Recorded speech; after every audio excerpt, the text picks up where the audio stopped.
আজকে তাকাইয়া দেখে এই চরমপন্থ মসজিদ বিশাল মসজিদ। আজকের এই চরমপন্থের মসজিদের দিকে তাকাইয়া মানুষ মায়ার নজরে একটা বার না তাকাইয়া যাইতে পারে না। ও পর্দার আড়ালের মা বোনেরা, আজকে আপনাদের দানের ফসল এই চরমপন্থের পুরাতন মসজিদ। এই মসজিদের মধ্যে যদি আপনার আমার দান কবুল হইয়া যায় হাসরের ময়দানে, এই মসজিদ কিন্তু আপনার আমার জন্য সাক্ষ্য দিয়া দিবে। এই মসজিদ আপনার আমার জন্য সাক্ষ্য দান করে ফেলবে।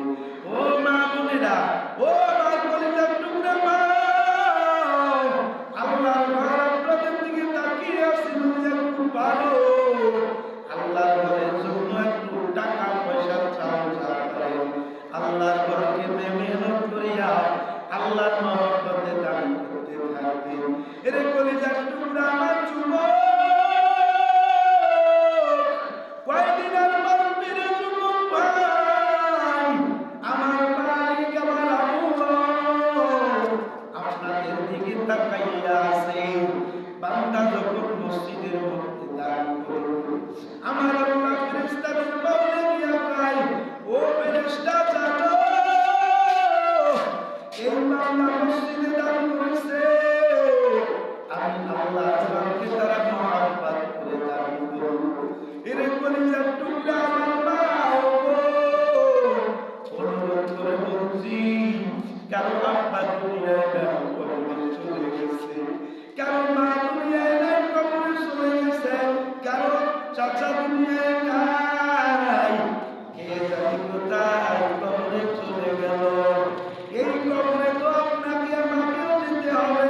দুনিয়ায় যদি কিছু সঞ্চয় তৈরি করিয়া না যেতে পারিলে মা, আপনার আমার কবরটা কেমনে জান্নাতের বাগান। আপনার আমার মতো মা ছিল মা ফাতেমা, আপনার আমার মতো মা ছিল মা সুমাইয়া, আপনার মতো মা ছিল মা খাদিজা। খাদিজার নবী আমার এত ভালোবাসতেন, যুদ্ধের ময়দান থেকে নবী আসতো, খাদিজা অতক্ষণ পর্যন্ত ঘুমাইতে পারে না, নবীর ভালোবাসায় ঘুমাইতে পারে না। কেমন সেই খাদিজা আমার নবীর পাগল। এরে পর্দার মা বোনেরা, কান ভালো শোনো, আমার নবী খাদিজার কত মহব্বত করতেন।